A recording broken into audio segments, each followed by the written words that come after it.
হঠাৎ দেখি রাস্তায় পাগলের মতো নাচ করতে শুরু করেছি, আর এদিকে কার্টুনের ভয়ে শুরু হয়ে গিয়েছিল দৌড়াদৌড়ি। না কোনো কিছুই হঠাৎ করে হয় না, চলুন পুরোটা আপনাদেরকে প্রথম থেকে দেখাই।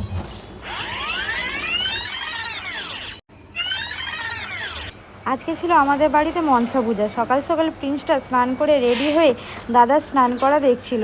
বুলেটের ছিল মন্দিরে মানসিক, তাই স্নান করে গন্ডি কেটে মন্দির পর্যন্ত যাবে। এই হলো আমার বাড়ির 3 মা, মা মনসা, মা কালী আর মা শীতলা। মাকে সাজানো কেমন হয়েছে সবাই কিন্তু কমেন্টে জানাবেন। আর এখানে বরমশাই আর বর্দা করে করছিল পুজোর তৈরি। বুলেটটাও কিন্তু সঙ্গ দেওয়ার জন্য রেডি হয়ে গিয়েছিল। এরপরে শুরু হয়ে গিয়েছিল মায়ের আরতি।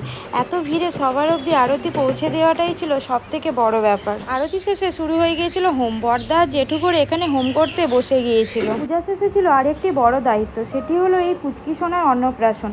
যেহেতু আমাদের পুজোর দিনেই অন্নপ্রাশন পড়েছে, তাই তার মায়ের ইচ্ছে ছিল আমাদের মন্দিরের ভোগকেই অন্নপ্রাশন হবে। দিন গড়িয়ে এখন সন্ধ্যা, এখন চলছে মায়ের সন্ধ্যা আরতি। বছরের এই একটা দিন মা পালকিতে করে ঘুরতে বেড়ায়, তাই আমরাও রেডি হয়ে বেরিয়ে পড়েছিলাম মায়ের সাথে ঘুরতে। নাচ গান বাজনা সব মিলে কিন্তু সেই দিনের সন্ধ্যাটা খুব ভালোই কেটেছিল। খুব তাড়াতাড়ি ইউটিউবে মনসা পুজোর পুরো ভিডিও আসতে চলেছে।